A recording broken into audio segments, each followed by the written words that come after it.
రాబోయే రోజుల్లో మీ ఆశీర్వాదంతో తప్పకుండా మనకు మంచి పదవి వస్తుంది. ఆ పదవి మీకోసం వస్తుంది, నా కోసం కాదు. నేను చెప్తున్నా, మంత్రి కాకపోతే డైరెక్ట్ గా ముఖ్యమంత్రి వైద్యం భయపడుతున్నాడు. నేను చెప్తున్నా, చేస్తారా చేయండి మంత్రి, చేస్తారా చేయండి, ఇచ్చిన మాట కట్టుబడి మంత్రి. చేస్తారా ఇచ్చిన మాట కట్టుబడి చెయ్యండి. ఇంకా వేచి చూస్తున్నా, పదవి గురించి మనం బాధపడలేదు. ఒకవేళ చెయ్యకపోతే డైరెక్ట్ మన టార్గెట్ అదే. ఇంకా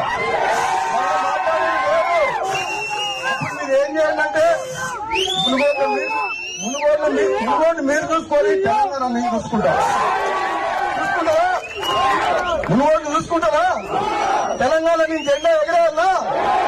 సమయం వచ్చినప్పుడు అది కూడా టైం వస్తుంది. మీ అందరి అభిమానానికి, మీ ప్రేమకు, నా తమ్ముళ్ళు నా మీద చూపించే ప్రేమకు నిజంగా జన్మలకు రుణపడి ఉంటా అని చెప్పి తెలియజేస్తూ సెలవు తీసుకున్నా. Thank you. జై కాంగ్రెస్.